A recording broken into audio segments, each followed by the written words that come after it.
आप सभी लोग को पता है कि पिछले कुछ समय से बलूचिस्तान चर्चा में है। अब भूटान भी, जो कि भारत का पड़ोसी देश है, उसकी भी चर्चा काफ़ी ज़्यादा होने लगी। अगर आपसे कहा जाए कि भूटान भारत में शामिल होने जा रहा है तो शायद आप लोग इस बात पर यकीन न करें। आज़ादी के समय भारत के पास यह मौका था कि वह भूटान को भारत का हिस्सा बना ले, लेकिन उस समय की सरकार ने ऐसा नहीं किया। लेकिन अब आज़ादी के 70 सालों के बाद यह कयास लगाया जा रहा है कि सिक्किम की तरह भूटान भी भारत में शामिल किया जा सकता है।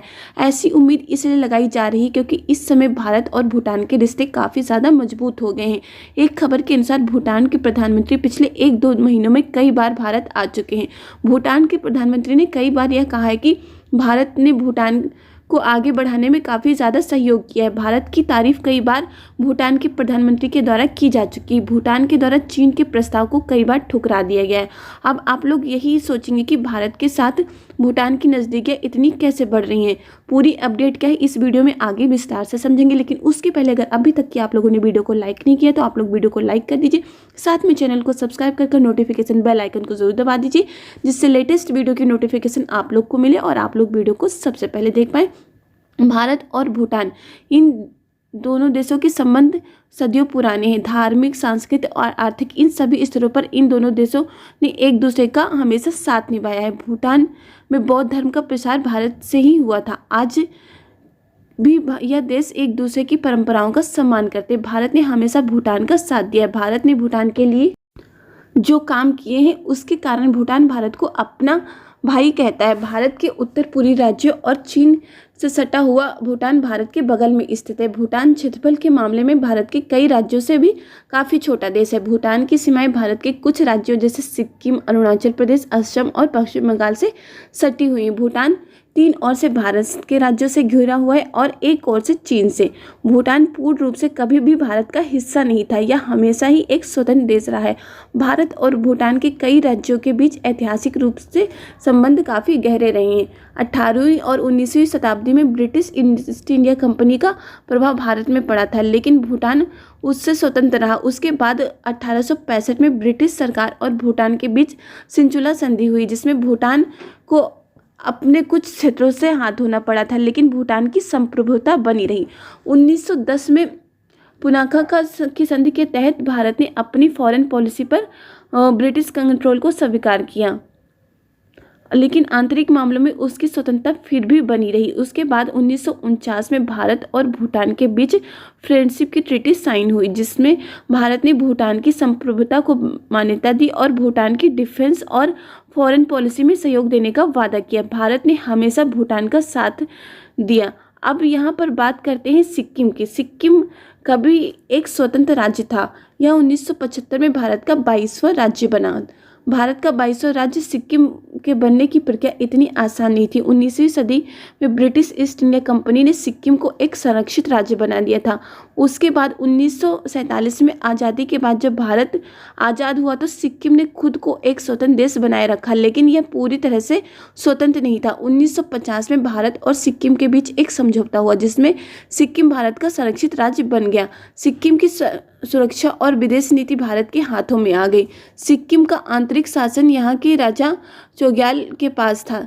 जनता इससे संतुष्ट नहीं थी, जिसके कारण 1973 में सिक्किम में एक बड़े पैमाने पर लोकतांत्रिक आंदोलन शुरू हुआ, जिसमें जनता ने राजा के अधिकारों को सीमित करने की बात की। ऐसे में भारत ने मौके का फायदा उठाया और स्थिति को संभालने के लिए वहाँ पर सेना भेजी। 1974 में सिक्किम में लोकतांत्रिक सरकार बनी, लेकिन इसी बीच जब वहाँ के लोगों की इच्छा जानने का प्रयास किया गया तो वहाँ के 97% लोगों ने भारत में शामिल होने के पक्ष में मतदान किया। 1975 में सिक्किम को आधिकारिक रूप से भारत में 22वां राज्य बना दिया गया। भारत 1947 में आज़ाद हुआ था। उस समय ब्रिटिश राज से जुड़े कई राज्यों का भविष्य तय किया जा रहा था। भारत के आज़ाद होने के बाद भारत और भूटान के बीच फ्रेंडशिप ट्रीटी पर हस्ताक्षर हुए। इस दौरान कुछ भारतीय अधिकारियों ने सुझाव दिया था कि सिक्किम की तरह भूटान को भी भारत में मिला लिया जाए, लेकिन उस समय के प्रधानमंत्री जवाहरलाल नेहरू जी ने इस प्रस्ताव को ठुकरा दिया। नेहरू जी के इस प्रस्ताव को ठुकराने का एक बहुत बड़ा कारण था, क्योंकि उस समय चीन तिब्बत पर कब्जा कर चुका था और अगर भूटान भारत में शामिल होता तो चीन उसे अपनी सीमा पर खतरे के रूप में देखता। जब यह घटना हुई उस समय भारत के प्रधानमंत्री जवाहरलाल नेहरू थे। वे भूटान को एक बफर स्टेट के रूप में बनाए रखना चाहते थे। ऐसे में भूटान को स्वतंत्र रखकर भारत एक रणनीति लाभ में था, जिससे चीन से सीधी टक्कर से बचा जा सके। जवाहरलाल नेहरू जी ने शुरुआत में यह पॉलिसी बनाए रखी थी कि भारत अपने पड़ोसियों से संबंध अच्छे बनाए रखेगा। भारत जबरन किसी देश को अपने में शामिल नहीं करेगा। सिक्किम में आंदोलन हुआ था भारत में शामिल होने के लिए। भारत ने इसलिए सिक्किम को अपने में शामिल कर लिया था, लेकिन भूटान में ऐसा कुछ नहीं हुआ था। भारत के लिए कूटनीतिक रूप से यही समझदारी थी। अब जब आज़ादी के 70 साल से ज़्यादा बीत चुके हैं और एक बार फिर से सवाल खड़ा हो चुका है कि भूटान भारत में शामिल हो सकता है, क्योंकि पिछले कुछ महीनों से भारत और भूटान के बीच में नज़दीकियाँ कुछ ज़्यादा ही बढ़ गई हैं। भूटान के प्रधानमंत्री भारत में दर्जनों बार यात्रा भी कर चुके हैं। आपको पता ही होगा कि चीन भूटान के खिलाफ रहता है और भूटान के ऊपर आक्रामक रवैया अपनाता है। भूटान एक छोटा सा देश है, इसलिए अगर चीन बहुत ज़्यादा आक्रामक रवैया रखता है और भारत भूटान का ज़्यादा साथ न दे तो चीन भूटान को अपने कब्जे में ले सकता है। 2017 में अगर भारत ने भूटान की मदद न की होती तो भूटान के कुछ हिस्सों को चीन अब तक कब्जा चुका होता।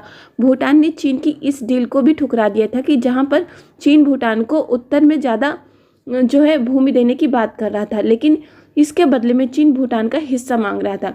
इसलिए आज के समय में जो ज़्यादा ग्लोबलाइज्ड और इकोनॉमिकली एक्टिव राज्य वह चाहते हैं कि भूटान भारत का हिस्सा बने, क्योंकि उन्हें लगता है कि भारत में शामिल होने से लोगों को रोजगार मिलेंगे और इसके से अर्थव्यवस्था भी ज़्यादा बेहतर होगी। इसके साथ ही भारत का राज्य बनने से भूटान को भी वही प्राथमिकता और सुविधाएं मिलेंगी जो भारत सिक्किम को दे रहा है। सिक्किम आज के समय में भारत में एक बहुत ही अच्छा टूरिज्म हब बन चुका है। यह राज्य इकोनॉमिकली और इंफ्रास्ट्रक्चर डेवलपमेंट के मामले में काफ़ी ज़्यादा आगे है। भूटान के लोग भी चाहते हैं कि इसी तरह से उनका देश भी सिक्किम की तरह आगे बढ़े। भूटान की तरफ से ऑफिशियली रूप से अभी कुछ भी ऐसा नहीं कहा गया है, लेकिन चीन के बढ़ते प्रेशर के कारण इस बात का अनुमान लगाया जा सकता है कि भूटान की स्थिति वही बन सकती है जो कभी सिक्किम की बनी थी।